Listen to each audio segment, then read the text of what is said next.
চীনে বসবাস করা ইয়াংয়ের ঘরের পাশেরই জঙ্গলে ঘর বেঁধেছিল একজোড়া সবুজ রঙের ঘুঘু পাখি। পাখিগুলোকে দেখতে সে প্রায় সময় জঙ্গলে ঘুরতে যেত, কিন্তু হঠাৎ একদিন সে লক্ষ্য করে অনেকগুলো কাক ওই বাসাটিকে কেন্দ্র করে অনবরত ডেকেই চলেছে। কাকের ডাকাডাকি শুনে সে যখন তাড়াহুড়া করে পাখিগুলোর ঘরের পাশে যায়, তখন সে দেখতে পায় তাদের ঘরের মাঝে ফুটফুটে ছানাটি অনেকটা ভয় পেয়ে চুপটি করে বসে আছে। কিন্তু আশপাশটায় বেশ কিছুক্ষণ খোঁজাখুঁজির পরও ইয়াং ওই সবুজ ঘুঘু পাখিগুলোকে আর দেখতে পেল না, যার কারণে দুষ্ট কাকগুলোর ছোবল থেকে দুর্লভেই পাখির ছানাটিকে বাঁচাতে সে তাকে ঘরে নিয়ে আসে। ছানাটিকে ঘরে এনে বেশ কয়েকদিন যাবৎ ইয়াং এবং তার বড় বোন মিলে নিয়ম করে ছানাটির দেখভাল করে চলেছে। তবে মাঝে মাঝেই সে ওই জঙ্গলে ছানাটির বাবা মাকে খুঁজতে যেত, কিন্তু শেষমেশ ওই সবুজ ঘুঘু পাখিগুলোর দেখা না পাওয়ায় নিষ্পাপ ছানাটির পুরো দায়িত্ব এসে পড়ে তাদের উপর। ছানাটিকে ঘরে আনার মাত্র 6 থেকে 7 দিনের মধ্যেই তার শরীরে পালক গজাতে শুরু করে। প্রতিদিন নিয়ম করে প্রায় 8 থেকে 10 বার টিউবের মাধ্যমে ইয়াং এবং তার বড় বোন ছানাটিকে খাবার খাইয়ে দিত। তার বয়স যখন মাত্র 12 থেকে 15 দিন, তখন তার শরীরের কালো রঙের পালকগুলো ধীরে ধীরে সবুজ বর্ণের হয়ে উঠছিল। ঘুঘু পাখির ছানাটি এই কদিনে ইয়াংয়ের পরিবারের একজন সদস্য হয়ে উঠেছে। তারা ভালোবেসে ঘুঘু পাখির ছানাটির নাম রেখেছে পিকু। মাত্র 1 মাসের মধ্যেই পিকুর শরীর ভরে যায় সবুজ আর সাদা রঙের পালকে। তার বয়স এখন প্রায় 50 থেকে 60 দিন। ইতিমধ্যে পিকু বেশ বড় হয়ে উঠেছে, কিন্তু সে এখনো নিজের খাবারটা নিজে খেতে না পারায় ইয়াং তাকে এখনো নিয়ম করে খাবার খাইয়ে দেয়। তবে পিকু কিছুদিনের মধ্যেই উঠতে শিখেছে। সে এখন ইয়াংয়ের ঘরের আশেপাশের গাছগুলোতে উড়ে গিয়ে সময় কাটায়।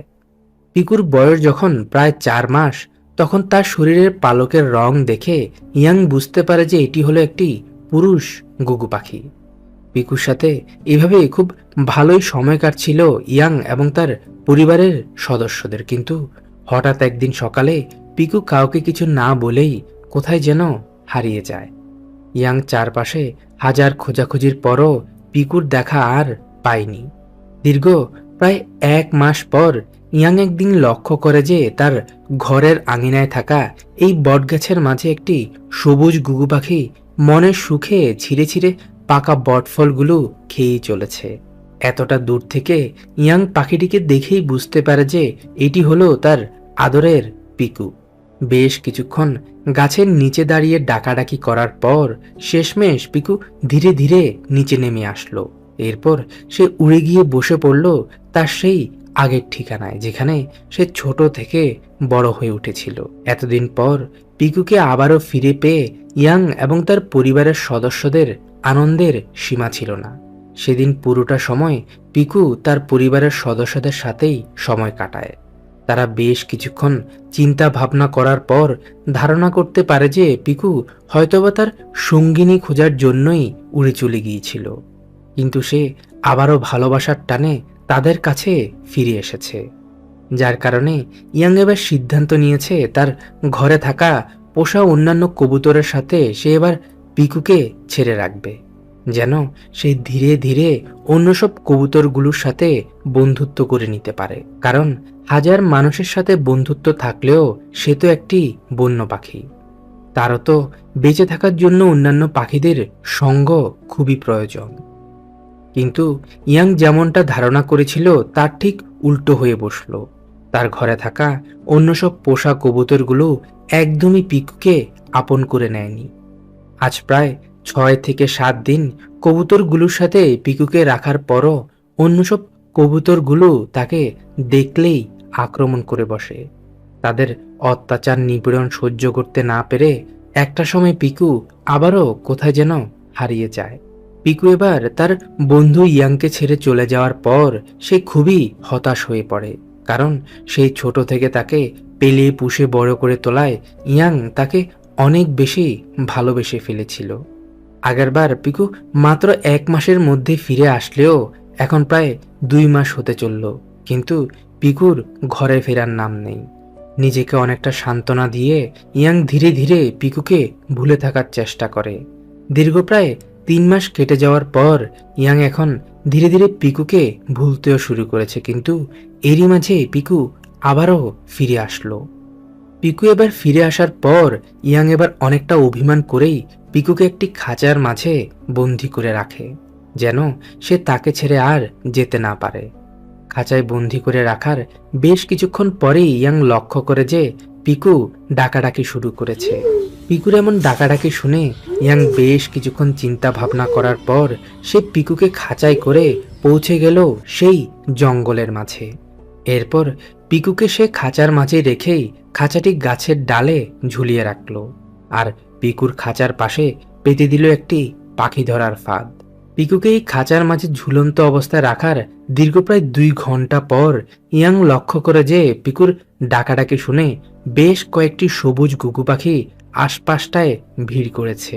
কিছুক্ষণ পরেই দুটো স্ত্রী পাখি যখনই পিকুর কাছে আসতে যায় তখনই একটি স্ত্রী ঘুঘু পাখি আটকে পড়ে ইয়াংয়ের পাতানো ফাঁদে। যা দেখে ইয়াং তো বেশ খুশি। এরপর সে খুশি মনেই তাদের দুজনকে ঘরে এনে খাঁচার মাঝে বন্দি করে রাখে। মূলত ইয়াং চেয়েছিল তার বন্ধু পিকুর জন্য একজন সঙ্গিনীর ব্যবস্থা করে দিতে, যেন সে তাকে ছেড়ে আর চলে না যায়, কারণ সে যে তার বন্ধু পিকুকে আর হারাতে চায় না।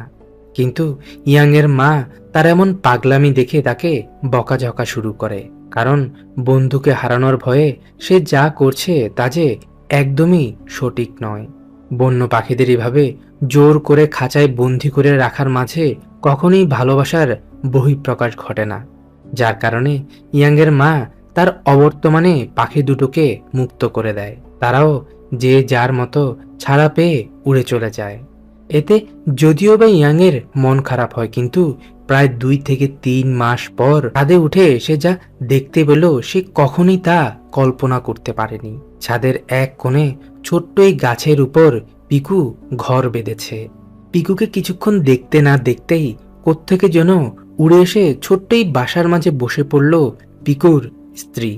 এমন চোখ জুড়ানো মনোরম দৃশ্য দেখে আপনাদের কতটা ভালো লেগেছে কমেন্টে অবশ্যই জানাবেন। এরপর থেকে অবসর সময়গুলো ইয়াং ছাদে উঠে তার বন্ধু পিকুর সুখের সংসার দেখেই কাটাতো।